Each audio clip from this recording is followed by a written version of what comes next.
किसान वीरो अज की गल का विषय जोड़ा है उसका संबंध साड़ी सेहत नाल भी है तो साड़ी रसोई के नाल भी है तो नाल दे नाल ही साड़ी किसानी नाल भी है। जी हाँ, मैं गल कर रहा जी सरों की काश्त के बारे। पर उस तो पहला मैं कुछ जानकारी आप नाल सांझी करदा जी। साडे मुल्क दे विच जी लगभग 750 करोड़ रुपए का तेल जोड़ा है वह बाहरले मुल्कों तो इंपोर्ट किया जाता है, मंगवाया जाता है, क्योंकि साडे मुल्क दे विच इन्नी प्रोडक्शन ही नहीं है, इन्नी काश्त ही नहीं होंदी। लगभग 2200 करोड़ रुपए दीयां दालां ते 750 करोड़ रुपए का तेल ये हर साल बाहरले मुल्कों तो मंगवाना पैंदा है। पंजाब दे विच भी सरों की जिहड़ी काश्त है बहुत घੱਟ रकबे विच होंदी है, जिहदे कारण कि हर किसानी परिवार भी खाण वास्ते जिहड़ा तेल है वो बाहरों ही मंगवाउंदा है। तो ये जिहड़ा आपां दुकानां तो तेल लैंदे आ, जिन्हों आपां कच्ची कहानियां तेल जां होर आपां ब्रांडेड तेल लैके वरतदे हैं, ये तेल लगभग 70 तो 80% जिहड़े ने वो मिलावटी होंदे है, जिहड़ा कि साडी सेहत नाल खिलवाड़ करदे आ। इसे कारण ही हर घर दे विच बीपी की समस्या, ब्लड प्रैशर जिन्हों आपां कहने हैं, कोलेस्ट्रोल की समस्या, LDL कोलेस्ट्रोल, HDL कोलेस्ट्रोल ते ट्राईग्लिसराइड की समस्या, चिकनाहटपन जिहड़ी आपां नाड़ां विच आ जांदा है उसदी समस्या आउंदी है। तो हर तीसरे चौथे घर दे विच हार्ट अटैक की किसी ना किसी नूं समस्या जरूर आई होवेगी। सो इन्हां समस्यावां दा की हल है जी, आपां किवें इन्हां समस्या तो निजात पा सकते हैं। इसदा एक सौखा जिहा हल है, हर किसान परिवार लगभग कनाल या 2 कनाल सरों का काश्त जिहड़ी है जरूर करे।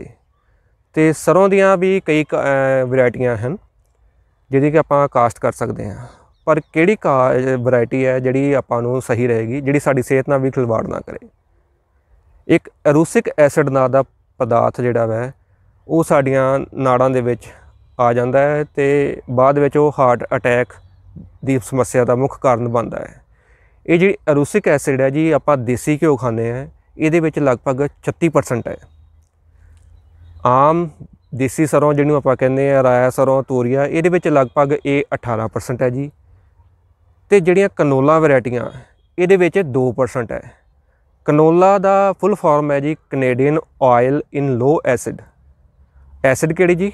एरूसिक एसिड। तो जिहड़ियां कनोला वैरायटियां दियां खल हुंदी है जी वो भी पशुओं वास्ते बहुत वधिया है, पशु आराम नाल पचा लैंदा है तो उन्होंने तून की समस्या भी नहीं आती। सो हर किसान वीर जिहड़ी है वो कनोला सरों की किस्म जिहड़ी है उहदी काश्त कनाल 2 कनाल अपने खाण जोगी तां करे, बेचण वास्ते भी करे।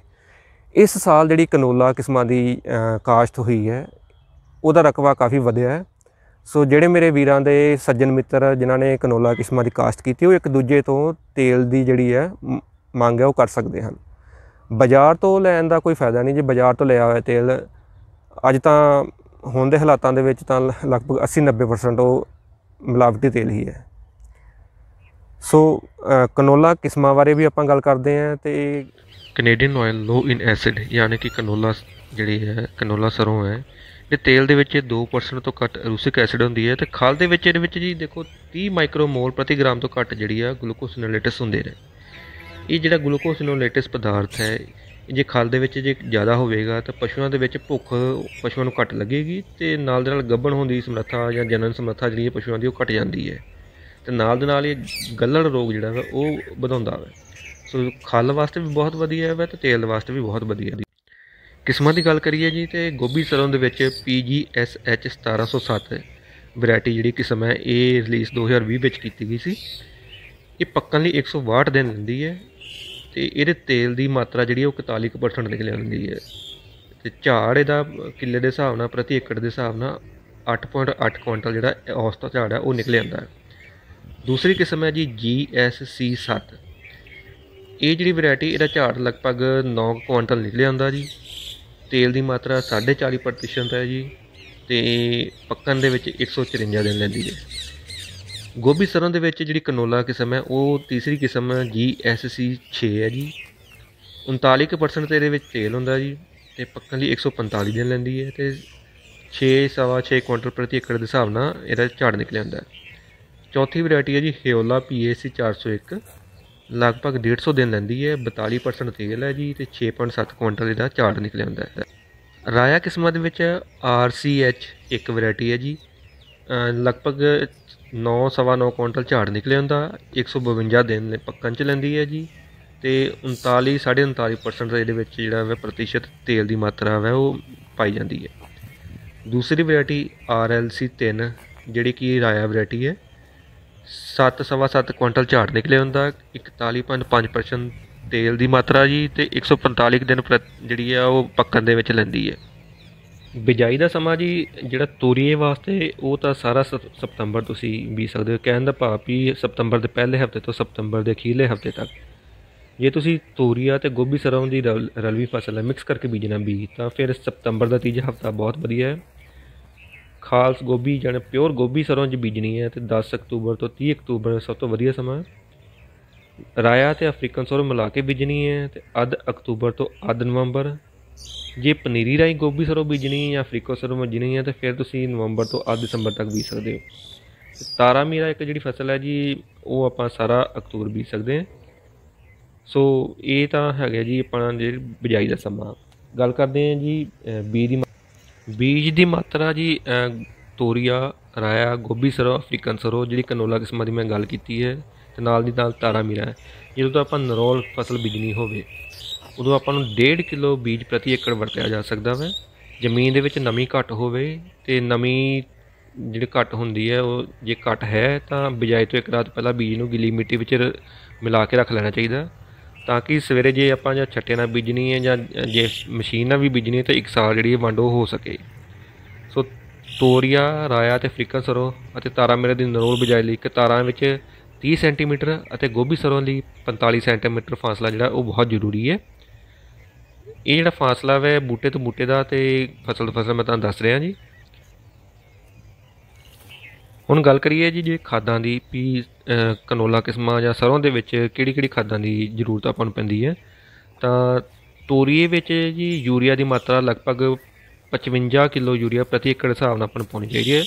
ਇਹ ਜਿਹੜੀ ਯੂਰੀਆ ਦੀ ਮਾਤਰਾ ਆਪਾਂ ਨੂੰ 2 ਜਾਂ 3 ਭਾਗਾਂ 2 ਕਿਸ਼ਤਾਂ 'ਚ ਕਰਕੇ ਪਾਉਣੀ ਚਾਹੀਦੀ। ਸਾਰੀ 55 ਕਿਲੋ ਇੱਕੋ ਵਾਰ ਨਹੀਂ ਪਾ ਲੈਣੀ, ਉਹਨੂੰ 3 ਭਾਗਾਂ 'ਚ ਵੰਡ ਲੈਣਾ, ਅਤੇ ਉਹ ਥੋੜ੍ਹੀ ਥੋੜ੍ਹੀ ਕਿਸ਼ਤ ਜਿਹੜੀ ਪਾ ਲੈਣੀ ਹੈ।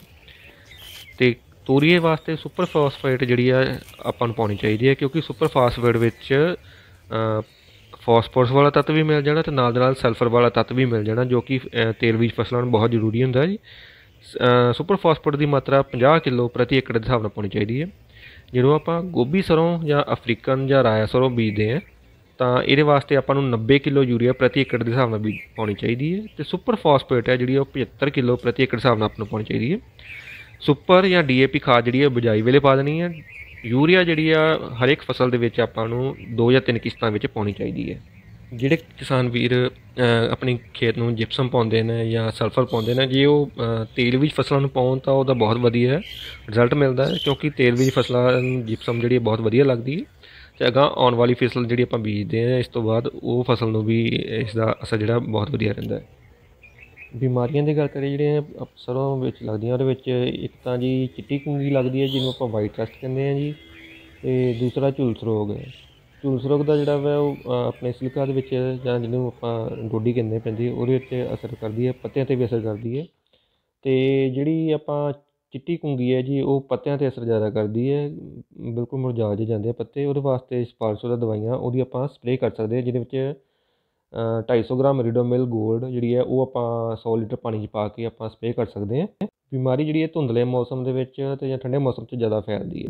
ਕੀੜਿਆਂ ਦੇ ਵਿੱਚ ਜੀ ਜਿਹੜੀ ਹੈ ਸੁਰੰਗੀ ਕੀੜਾ ਉਹ ਪੱਤਿਆਂ ਨੂੰ ਇਸ ਤਰ੍ਹਾਂ ਖਾਂਦਾ ਜੀ, ਪਰ ਅਹਿਮ ਜਿਹੜਾ ਵਾ ਉਹ ਚੇਪਾ ਅਤੇ ਤੇਲਾ ਜਾਂ ਚੇਪਾ ਜਿਹਨੂੰ ਆਪਾਂ ਕਹਿੰਦੇ ਰਾਇਆ ਦਾ ਚੇਪਾ ਉਹ ਲੱਗਦਾ ਹੈ। ਅਤੇ ਇਹਦੇ ਵਾਸਤੇ ਦਵਾਈਆਂ ਜਿਹੜੀਆਂ ਸਪਰੇਅ ਕਰ ਸਕਦੇ ਉਹਦੇ ਵਿੱਚ ਐਕਟਾਰਾ 40 ਗ੍ਰਾਮ ਕਰ ਸਕਦੇ ਹਾਂ, ਜਾਂ ਮੈਟਾਸਿਸਟੋਕਸ ਜਾਂ ਰੋਗਰ ਜਿਹੜੀ ਉੱਪਰ 400 ml ਕਰ ਸਕਦੇ ਹਾਂ, ਅਤੇ ਜਾਂ ਕਲੋਰੋ ਜਿਹੜੀ 600 ml ਦਵਾਈ 100 ਲੀਟਰ ਪਾਣੀ ਪਾ ਕੇ ਸੋ ਜਿੰਨੇ ਵੀ ਕਿਸਾਨ ਵੀਰ ਪਰਿਵਾਰ ਜਿਹੜੇ ਨੇ ਉਹ ਖੇਤੀ ਕਰਦੇ ਨੇ ਘੱਟੋ ਘੱਟ ਕਨਾਲ 2 ਕਨਾਲ ਜਿਹੜੀ ਸਰੋਂ ਹਰ ਸਾਲ ਜ਼ਰੂਰ ਉਗਾਇਆ ਕਰੋ। ਇੱਕ ਪਰਿਵਾਰ ਦੇ ਵਿੱਚ ਜਿਹੜਾ 5 ਮੈਂਬਰੀ ਪਰਿਵਾਰ ਆ ਉਹ ਮਹੀਨੇ ਦਾ ਲਗਭਗ 4 ਤੋਂ 5 ਲੀਟਰ ਤੇਲ ਖਰਚ ਕਰ ਲੈਂਦੇ ਨੇ ਪਕਾਉਣ ਵਾਸਤੇ, ਅਤੇ ਅੱਜ ਦੀ ਡੇਟ 2021 ਦੇ ਵਿੱਚ 200 ਰੁਪਏ ਲੀਟਰ ਦੇ ਹਿਸਾਬ ਨਾਲ ਤੇਲ ਵਿਕ ਰਿਹਾ ਹੈ। ਸੋ ਮਹੀਨੇ ਦਾ ਉਹ 1000 ਰੁਪਏ ਦਾ ਤੇਲ ਹੋ ਗਿਆ, ਸਾਲ ਦਾ 12000 ਦਾ ਤੇਲ ਹੋ ਗਿਆ। 12000 ਦੀ ਬੱਚਤ ਤਾਂ ਹੋਏਗੀ। ਡਾਕਟਰਾਂ ਦੇ ਵਿੱਚ ਜਿਹੜੇ ਪੈਸੇ ਜਾਣੇ ਆ, ਹਾਰਟ ਅਟੈਕ, BP ਦੀ ਸਮੱਸਿਆ, ਉਹ ਸਾਰਾ ਪੈਸੇ ਤੁਹਾਡੇ ਬਚਣੇ ਹੈ। ਸੋ ਸ਼ੁੱਧ ਖਾਓ, ਖੇਤਾਂ ਵਿੱਚ ਉਗਾਓ, ਅਤੇ ਕਿਸਾਨ ਵੀਰੋ ਹੋਰਨਾਂ ਨੂੰ ਵੀ ਸ਼ੁੱਧ ਖਿਲਾਓ। ਸੋ ਮੇਰੀ ਇਹੋ ਬੇਨਤੀ ਹੈ ਕਿ ਕਿਸਾਨ ਵੀਰ ਜਿਹੜੇ ਆ ਉਹ ਆਪਣੇ ਖੇਤਾਂ ਦੇ ਵਿੱਚ ਹਰ ਸਾਲ ਸਰੋਂ ਜ਼ਰੂਰ ਉਗਾਉਣ। ਕਣਕ ਦੇ ਵਿੱਚ ਵੀ ਆਪਾਂ ਸਰੋਂ ਬੰਨਿਆਂ 'ਤੇ ਉਗਾ ਸਕਦੇ ਹਾਂ, ਵੱਟਾਂ 'ਤੇ ਉਗਾ ਸਕਦੇ ਹਾਂ, ਚਾਰੇ ਪਾਸੇ ਉਗਾ ਸਕਦੇ ਹਾਂ। ਇਹਦੇ ਨਾਲ ਕਣਕ ਦੇ ਝਾੜ 'ਤੇ ਦਾ ਫਰਕ ਜਿਹੜਾ ਵਾ ਵਾਧੇ ਵਾਲੇ ਸਾਈਡ 'ਤੇ ਪਏਗਾ, ਝਾੜ ਵਧੇਗਾ ਅਤੇ ਨਾਲ ਦੇ ਨਾਲ ਆਪਾਂ ਨੂੰ ਵਾਧੂ ਆਮਦਨ ਵੀ ਪੈਦਾ ਹੋਏਗੀ, ਵਾਧੂ ਆਮਦਨ ਵੀ ਜਿਹੜੀ ਉਹ ਆਪਾਂ ਨੂੰ ਮਿਲੇਗੀ। ਸੋ ਇਹਨਾਂ ਹੀ ਸ਼ਬਦਾਂ ਨਾਲ ਮੈਂ ਆਪ ਜੀ ਦਾ ਬਹੁਤ ਧੰਨਵਾਦ ਕਰਦਾ। ਮੇਰੀ ਇਹ ਕਿਸਾਨ ਵੀਡੀਓ ਅਗਾਂਹ ਤੋਂ ਅਗਾਂਹ ਸ਼ੇਅਰ ਵੀ ਕਰਨ। ਧੰਨਵਾਦ ਜੀ।